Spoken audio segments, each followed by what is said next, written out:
Well, when I get up on stage, I feel so much more comfortable up there than I do in regular life a lot of the times, and it's opposite of how I was brought up, being yourself wasn't always welcomed for some reason.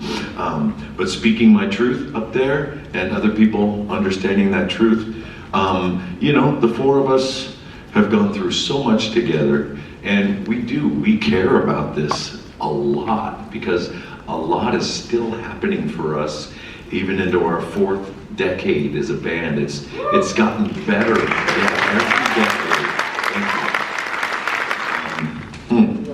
I've learned so much about myself and other people, on how to live life better, and to not take things completely seriously, and to be on stage and be yourself.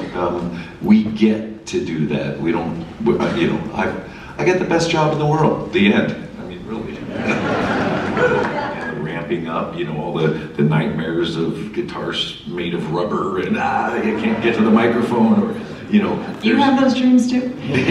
there's lots of those dreams, anxiety dreams before, and then and what I've noticed about myself is that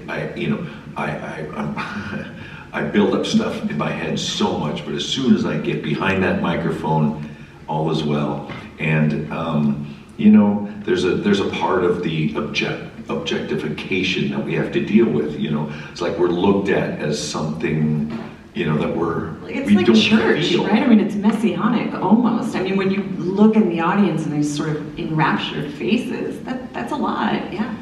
It can be, and I've it's like I've really worked on not fighting that, but just accepting it more, and just realizing that these people are expressing themselves because of what you've done in their life. I have no idea what they're going through. They think they know me, and they really don't, but I don't have time to get to know everybody. But it is really great to be able to go home and feel comfortable in whatever our hometowns are, and we just feel like, okay, we just get to be people again. But we get the best of both worlds, so no complaints here at all. Yeah. I like to put myself in situations and around people where it's like an instant equalization, and it just knocks me off the pedestal that I might have been on for the last 3 or 4 weeks. And that's usually putting a surfboard in the water, going down the beach surfing, getting beat up by the ocean, and get worried about getting beat up by other surfers. It instantly just puts me down to earth and just brings me back down to instantly feeling that I'm just like everyone else. It's great, it's crazy, and it's so anonymous.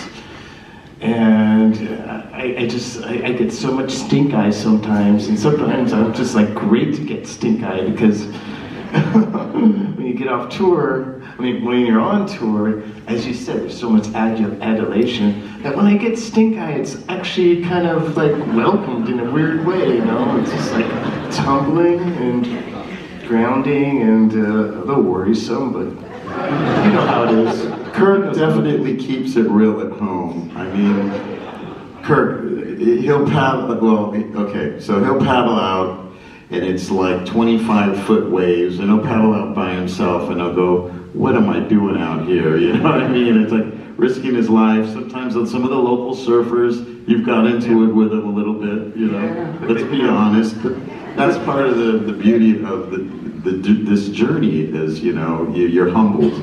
You get home, and you're humbled. Your wife will humble you. Your kids will humble you. That local surfer down there at the local break who doesn't give a crap who you are, he will humble you. At least you taste the same as the next guy to a shark.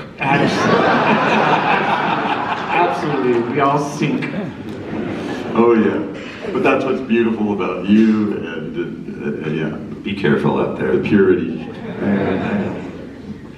But it's important to have things like that. To like James said, it's just like you need to just get grounded, and it's a good healthy thing. Because there was a time when I used to come home and I didn't know how to ground myself, and I would just continue the behaviors and activities of being on tour, and that just really didn't work for me. So, you know, I mean, thank God that is in my life, our lives now. I think one of the interesting things there's too is you stay grounded. You know, I've got the same friends I had in high school, you know, the same friends of mine that were in the neighborhood, and I still live in the same area, you know, and I always try to keep my both feet on the ground and be grateful for what we have and be grateful that we can create music and that we love the music we make and we're inspired, and even like Kirk and I, when we do our duets, it keeps us humble. And it's for the fans. It's all around the world. What we're doing is for the fans, and you know, that's all about the love and the respect. So there's, you know, it's No pressure. Lars. I was just gonna say James Hetfield. Maybe I just said James and Lars. Sorry, you two.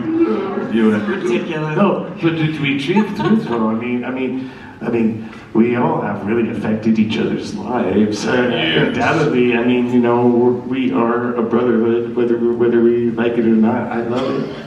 But you know, it's just like we are so indubiously intertwined. It's just like it's a wonderful thing, you know. I've known these guys.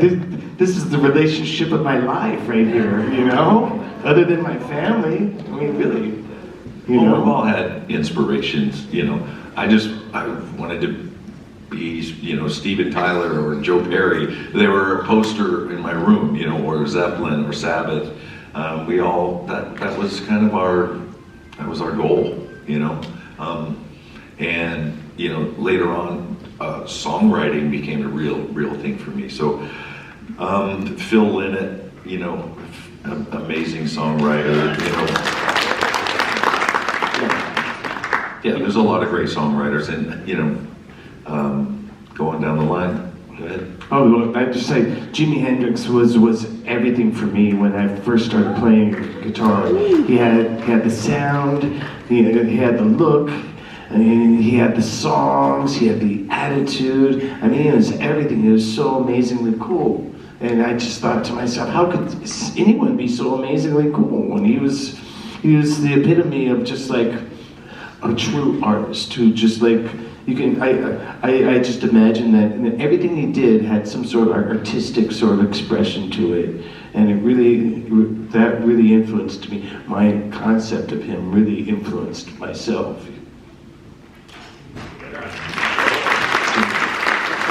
For me, I've always been inspired by the performers that have the edge and the attitude and that really push the boundaries on their instrument. So for me as a bass player, I would have to say Jaco Pastorius is, you know, a huge influence. I saw him play when I was like, I don't know, 16, and he reminded me of that surfer down the street that I grew up with, you know, and charging the waves, or that skater, but he brought that to the instrument.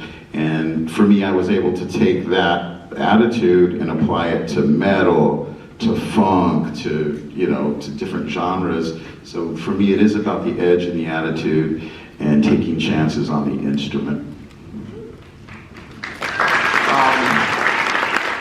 Yeah, I mean, again, like the other guys, that list cannot, by definition, just be one person. So the first couple names, you know, I saw Deep Purple with my dad. I was one of those kids that went to a concert with my dad in 1973, saw Deep Purple in Copenhagen. And I just remember Richie Blackmore standing up there doing whatever he was doing with a guitar. I'd never seen anything like that before. And it was such a mind fuck, and it was so sort of like just inspiring. And then Jimi Hendrix had a huge impact on me, and you know, Lemmy from Motorhead had a huge impact on me. But it was, for me, it wasn't just limited to me. You know, there was, for instance, there was a writer at my favorite music magazine whose name was Jeff Barton.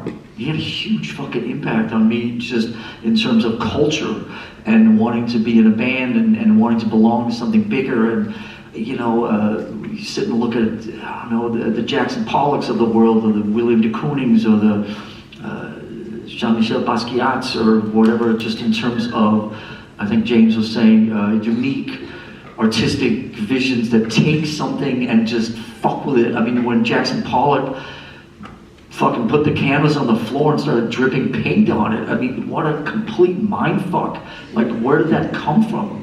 Do you know what I mean? So a lot of my inspirations are film, obviously being here, the Scorsese's of the world, or the Quentin Tarantino's of the world, or whatever. And so I find a lot of inspiration also outside the world of music that I can harness and then bring into being in a band with these guys and creating music and doing what we do.